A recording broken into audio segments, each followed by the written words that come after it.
Hello, जय हिंद, नमस्कार दोस्तों। आप सभी का स्वागत है आपके अपने YouTube channel online GK free classes में। आज के इस क्लास में हम रेलवे टेक्नीशियन एग्जाम 2024 के लिए बहुत ही इम्पोर्टेंट क्वेश्चन लेकर आए हैं और ये सभी क्वेश्चन आपके 25 दिसंबर 2024 के एग्जाम में पूछे गए प्रश्न हैं, इसलिए इस क्लास को आपको कंप्लीट देखना है और इस क्लास के एंड में आपको बताना है कि आपके टोटल कितने क्वेश्चन सही होते हैं। और यदि आप इस चैनल से पहली बार जुड़े हैं तो चैनल को कर लेना सब्सक्राइब और बेल आइकन को प्रेस करना, ताकि ऐसी ही शानदार क्लास का नोटिफिकेशन आपको सबसे पहले देखने को मिले। तो चलिए शुरू करते हैं आज के इस क्लास को बिना देरी के।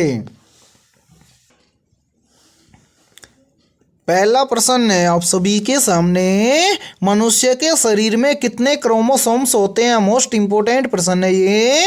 या फिर देखिए, इस प्रश्न को एग्जाम में ऐसे भी पूछ लिया जाता है कि मनुष्य के शरीर में कितने गुणसूत्र होते हैं। ऑप्शन ए है 42, ऑप्शन बी है 44, ऑप्शन सी है 46 और ऑप्शन डी है 48।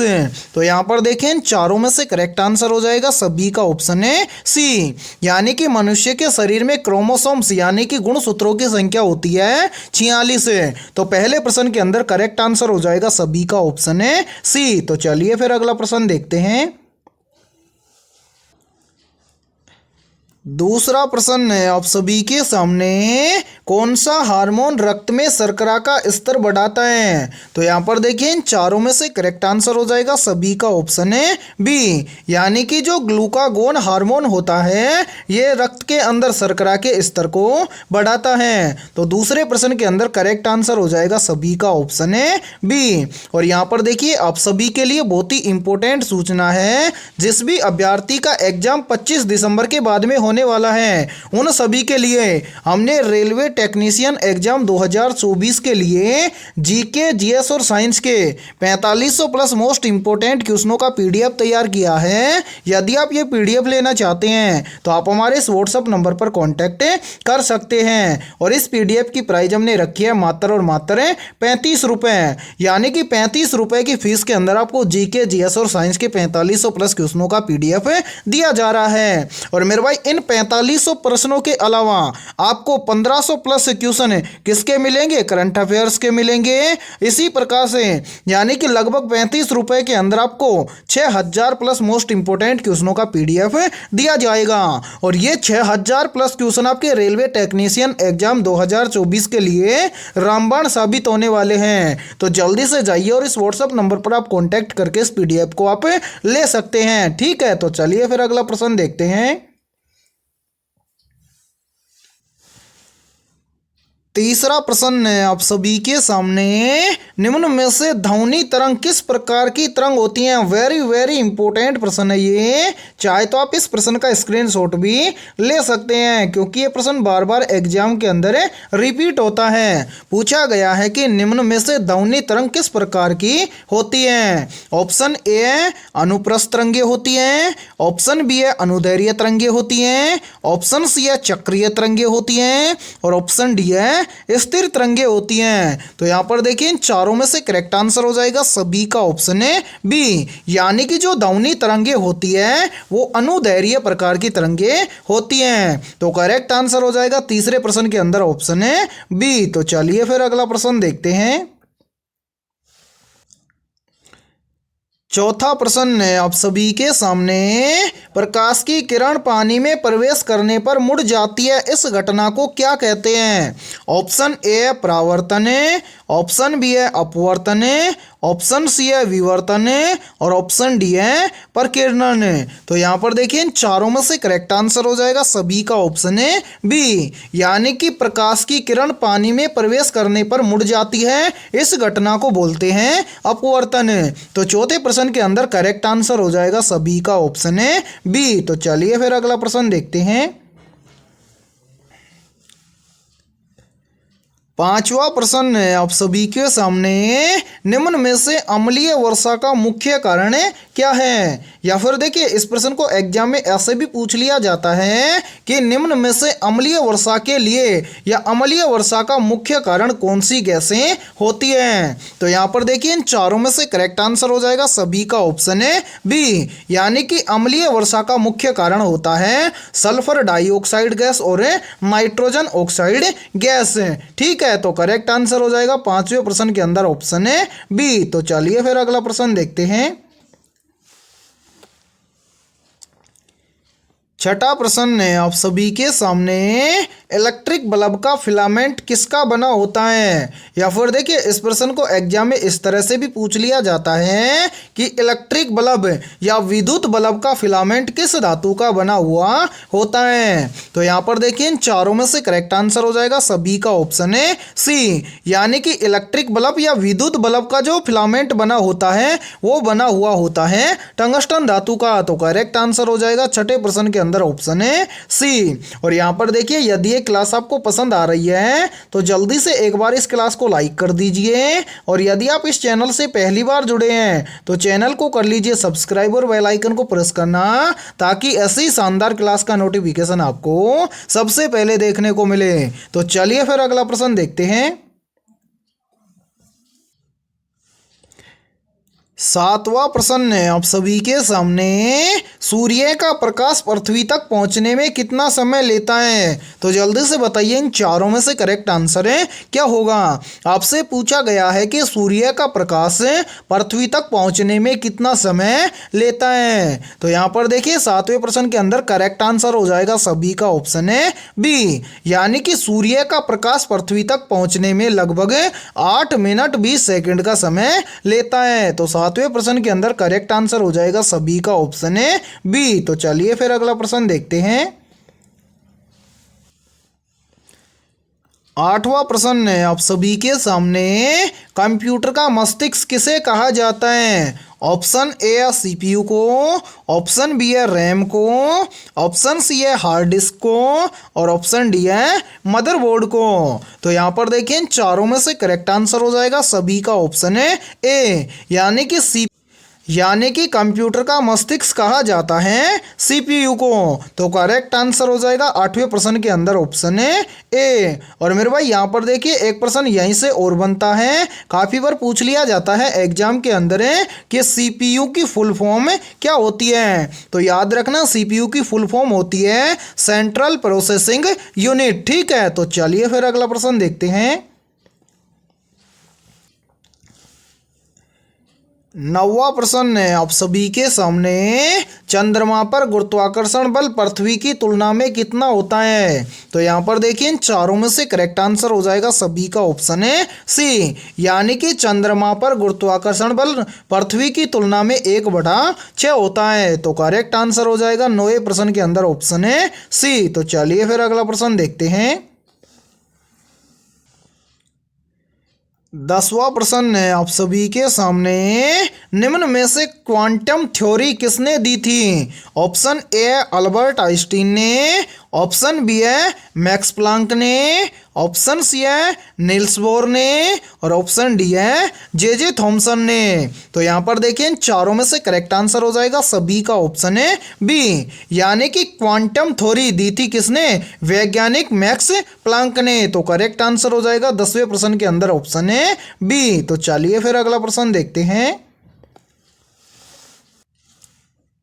11वां प्रश्न है आप सभी के सामने, हड्डियों और दांतों में मुख्य रूप से कौन सा खनिज पाया जाता है। ऑप्शन ए है कैल्शियम है, ऑप्शन बी है मैग्नीशियम है, ऑप्शन सी है आयरन है, और ऑप्शन डी है पोटेशियम है। तो यहाँ पर देखिए इन चारों में से करेक्ट आंसर हो जाएगा सभी का ऑप्शन है ए, यानी कि हड्डियों और दांतों में मुख्य रूप से पाया जाने वाला खनिज है कैल्शियम। तो करेक्ट आंसर हो जाएगा 11वें प्रश्न के अंदर ऑप्शन है ए। और मेरे भाई इस क्लास को आपको कंप्लीट देखना है, क्योंकि इस क्लास के अंदर बहुत ही इंपॉर्टेंट क्वेश्चन होने वाले हैं, और ये सभी क्वेश्चन आपके रेलवे टेक्नीशियन एग्जाम 2024 के लिए रामबाण साबित घोषित होने वाले हैं, इसलिए इस क्लास को आपको कंप्लीट देखना है और इस क्लास के एंड में आपको बताना है कि आपके टोटल कितने क्वेश्चन सही होते हैं। और आपके जितने भी दोस्त रेलवे टेक्नीशियन एग्जाम 2024 की तैयारी कर रहे हैं तो उनके पास भी इस क्लास को ज़्यादा से ज़्यादा शेयर करें। तो चलिए फिर अगला प्रश्न देखते हैं।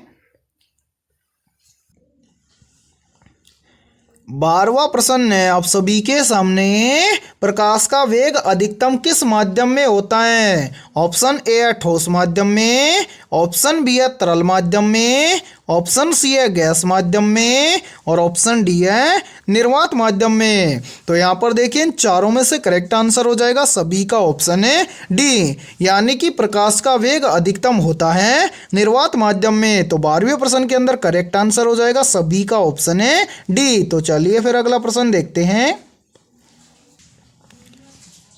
13वां प्रश्न है आप सभी के सामने, ध्वनि की गति किस पर निर्भर करती है? मोस्ट इंपोर्टेंट प्रश्न है ये। ऑप्शन ए है माध्यम के घनत्व पर है, ऑप्शन बी है माध्यम के तापमान पर है, ऑप्शन सी है माध्यम के लचीलापन पर है और ऑप्शन डी है उपरोक्त सभी। तो यहाँ पर देखिए इन चारों में से करेक्ट आंसर हो जाएगा सभी का ऑप्शन है डी, यानी कि जो ध्वनि की गति होती है वो माध्यम के घनत्व पर भी निर्भर करती है और माध्यम के तापमान पर भी निर्भर करती है और साथ ही में माध्यम के लचीलापन पर भी निर्भर करती है, यानी कि यहाँ पर इस प्रश्न के अंदर करेक्ट आंसर हो जाएगा सभी का ऑप्शन है डी। तो चलिए फिर अगला प्रश्न देखते हैं। 14वां प्रश्न है आप सभी के सामने, निम्न में से पृथ्वी पर सबसे भारी धातु कौन सी है? ऑप्शन ए है यूरेनियम धातु, ऑप्शन बी है ओस्मियम धातु, ऑप्शन सी है प्लेटिनम धातु और ऑप्शन डी है सोना धातु। तो यहाँ पर देखिए इन चारों में से करेक्ट आंसर हो जाएगा सभी का ऑप्शन है बी, यानी कि पृथ्वी पर सबसे भारी धातु है ओस्मियम धातु। तो 14वें प्रश्न के अंदर करेक्ट आंसर हो जाएगा सभी का ऑप्शन है बी। और मेरे भाई बहुत ही इंपॉर्टेंट प्रश्न है ये, चाहे तो आप इस प्रश्न का स्क्रीनशॉट भी ले सकते हैं। ठीक है, तो चलिए फिर अगला प्रश्न देखते हैं।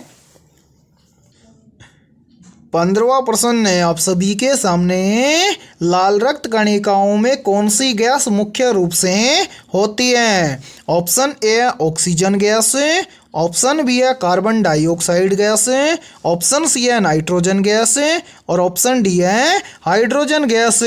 तो जल्दी से बताइए इन चारों में से करेक्ट आंसर है क्या होगा? तो मेरे भाई यहाँ पर देखिए 15वें प्रश्न के अंदर करेक्ट आंसर हो जाएगा सभी का ऑप्शन है ए, यानी कि लाल रक्त कणिकाओं में मुख्य रूप से गैस पाई जाती है ऑक्सीजन गैस। ठीक है, या फिर हम बोल सकते हैं कि लाल रक्त कणिकाओं में ऑक्सीजन गैस मुख्य रूप से होती है। तो करेक्ट आंसर हो जाएगा 15वें प्रश्न के अंदर ऑप्शन है ए। तो चलिए फिर अगला प्रश्न देखते हैं।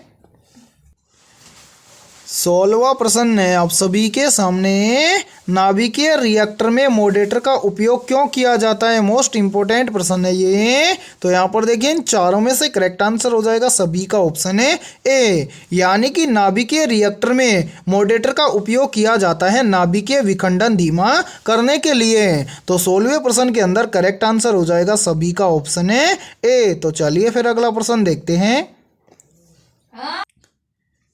17वां प्रश्न है आप सभी के सामने, वायुमंडल में कार्बन डाइऑक्साइड गैस की मात्रा कितने प्रतिशत है? तो यहाँ पर देखिए इन चारों में से करेक्ट आंसर हो जाएगा सभी का ऑप्शन है ए, यानी कि वायुमंडल में कार्बन डाइऑक्साइड गैस की मात्रा है 0.03%। तो करेक्ट आंसर हो जाएगा 17वें प्रश्न के अंदर ऑप्शन है ए। तो चलिए फिर अगला प्रश्न देखते हैं। 18वां प्रश्न है आप सभी के सामने, प्रथम भारतीय महिला जो ओलंपिक में पदक जीतने में सफल हुई वह कौन थी? तो यहाँ पर देखिए इन चारों में से करेक्ट आंसर हो जाएगा सभी का ऑप्शन है बी, यानी कि प्रथम भारतीय महिला जो ओलंपिक में पदक जीतने में सफल हुई थी वह थी कर्णम मल्लेश्वरी। करेक्ट आंसर हो जाएगा 18वें प्रश्न के अंदर सभी का ऑप्शन है बी। तो चलिए फिर अगला प्रश्न देखते हैं। 19वां प्रश्न है आप सभी के सामने, निम्न में से नर्मदा नदी का उद्गम स्थल कौन सा है? तो जल्दी से बताइए इन चारों में से करेक्ट आंसर है क्या होगा। आपसे पूछा गया है कि नर्मदा नदी का उद्गम स्थल है कौन सा है। तो यहाँ पर देखिए 19वें प्रश्न के अंदर करेक्ट आंसर हो जाएगा सभी का ऑप्शन है ए, यानी कि नर्मदा नदी का उद्गम स्थल है अमरकंटक की पहाड़ियाँ। तो करेक्ट आंसर हो जाएगा 19वें प्रश्न के अंदर सभी का ऑप्शन है ए। तो चलिए फिर अगला प्रश्न देखते हैं। 20वां प्रश्न है आप सभी के सामने, हड्डियों में कठोरता किस खनिज के कारण होती है? ऑप्शन ए है फास्फोरस के कारण है, ऑप्शन बी है कैल्शियम के कारण है, ऑप्शन सी है आयरन के कारण है और ऑप्शन डी है पोटेशियम के कारण है। तो यहाँ पर देखिए इन चारों में से करेक्ट आंसर हो जाएगा सभी का ऑप्शन है बी, यानी कि हड्डियों में कठोरता होती है कैल्शियम खनिज के कारण है। तो करेक्ट आंसर हो जाएगा 20वें प्रश्न के अंदर सभी का ऑप्शन है बी। तो चलिए फिर अगला प्रश्न देखते हैं। 21वां प्रश्न है आप सभी के सामने, किस भारतीय शासक को राय पिथौरा के नाम से जाना जाता था? मोस्ट इंपोर्टेंट प्रश्न है ये। ऑप्शन ए है पृथ्वीराज चौहान को, ऑप्शन बी है चंद्रगुप्त मौर्य को, ऑप्शन सी है समुद्रगुप्त को और ऑप्शन डी है हर्षवर्धन को। तो जल्दी से बताइए इन चारों में से करेक्ट आंसर है क्या होगा। तो यहाँ पर देखिए मेरे भाई इन चारों में से करेक्ट आंसर हो जाएगा सभी का ऑप्शन है ए, यानी कि पृथ्वीराज चौहान जो भारत के शासक थे इनको राय पिथौरा के नाम से जाना जाता था। तो करेक्ट आंसर हो जाएगा 21वें प्रश्न के अंदर सभी का ऑप्शन है ए। तो चलिए फिर अगला प्रश्न देखते हैं। 22वां प्रश्न है आप सभी के सामने, भारत में नालंदा विश्वविद्यालय किस काल में स्थापित हुआ था? तो यहाँ पर देखिए इन चारों में से करेक्ट आंसर हो जाएगा सभी का ऑप्शन है ए, यानी कि भारत में नालंदा विश्वविद्यालय गुप्त काल में स्थापित हुआ था। तो 22वें प्रश्न के अंदर करेक्ट आंसर हो जाएगा सभी का ऑप्शन है ए। तो चलिए फिर अगला प्रश्न देखते हैं। 23वां प्रश्न है आप सभी के सामने, रुधिर का थक्का जमाने में कौन सा विटामिन सहायक होता है? मोस्ट इंपोर्टेंट प्रश्न है ये, चाहे तो आप इस प्रश्न का स्क्रीनशॉट भी ले सकते हैं। पूछा गया है कि रुधिर का थक्का जमाने में कौन सा विटामिन सहायक होता है। ऑप्शन ए है विटामिन ए, ऑप्शन बी है विटामिन बी, ऑप्शन सी है विटामिन के और ऑप्शन डी है विटामिन डी। तो यहाँ पर देखिए इन चारों में से करेक्ट आंसर हो जाएगा सभी का ऑप्शन है सी, यानी कि रुधिर का थक्का जमाने में विटामिन के सहायक होता है। तो 23वें प्रश्न के अंदर करेक्ट आंसर हो जाएगा सभी का ऑप्शन है सी। तो चलिए फिर अगला प्रश्न देखते हैं।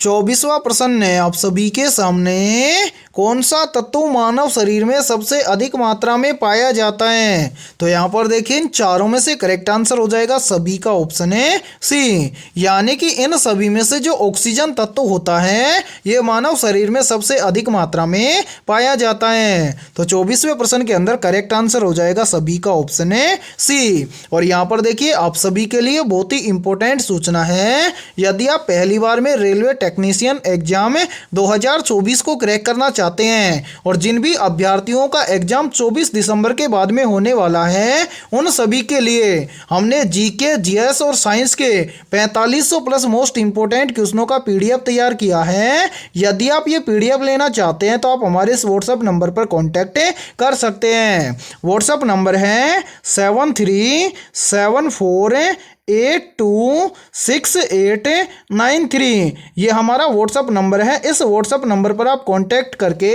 इस 4500 प्लस क्वेश्चनों के पीडीएफ को आप ले सकते हैं। और इस पीडीएफ की प्राइस हमने रखी है मात्र और मात्र 35 रुपये, यानी कि 35 रुपये की फीस के अंदर आपको 4500 प्लस जीके, जीएस और साइंस के क्वेश्चन दिए जा रहे हैं। और ये सभी क्वेश्चन आपके रेलवे टेक्नीशियन एग्जाम 2024 के लिए रामबाण साबित होने वाले हैं। और इन 4500 प्लस क्वेश्चनों के अलावा आपको करंट अफेयर्स के लगभग 1500 प्लस क्वेश्चनों का पीडीएफ बिल्कुल फ्री के अंदर दिया जाएगा। यानी कि 35 रुपए के अंदर आपको लगभग 6000 प्लस क्वेश्चनों का पीडीएफ दिया जाएगा और वो सभी क्वेश्चन आपके एग्जाम के लिए रामबाण साबित होने वाले हैं। तो जल्दी से जाइए और इस व्हाट्सएप नंबर पर आप कांटेक्ट करके इस पीडीएफ को ले सकते हैं। ठीक है, तो चलिए फिर अगला प्रश्न देखते हैं। 25वां प्रश्न है आप सभी के सामने, हाल ही में किस भारतीय वैज्ञानिक को पद्म विभूषण से सम्मानित किया गया है? तो यहाँ पर देखिए इन चारों में से करेक्ट आंसर हो जाएगा सभी का ऑप्शन है ए, यानी कि हाल ही में भारतीय वैज्ञानिक डॉक्टर एस सोमनाथ को पद्म विभूषण से सम्मानित किया गया है। तो 25वें प्रश्न के अंदर करेक्ट आंसर हो जाएगा सभी का ऑप्शन है ए। तो आज की इस क्लास में इतना ही। यदि ये क्लास आपको पसंद आया है तो जल्दी से एक बार इस क्लास को लाइक कर दीजिए और यदि आप इस चैनल से पहली बार जुड़े हैं तो चैनल को कर लीजिए सब्सक्राइब और बेल आइकन को प्रेस करना ताकि ऐसे ही शानदार क्लास का नोटिफिकेशन आपको सबसे पहले देखने को मिले। और आज की इस क्लास के अंदर हमने जीके, जीएस और साइंस के लगभग 25 मोस्ट इंपोर्टेंट क्वेश्चनों को हमने करवाया है। तो इन 25 में से आपके कितने क्वेश्चन सही हुए हैं सभी को कमेंट सेक्शन के अंदर कमेंट करके बताना है। और जिन भी अभ्यर्थियों के इन 25 में से लगभग 23 प्लस क्वेश्चन सही हुए हैं तो उनकी तैयारी बेहतर है। तो फिर मिलते हैं ऐसे ही बेहतरीन क्वेश्चनों के साथ नेक्स्ट क्लास में।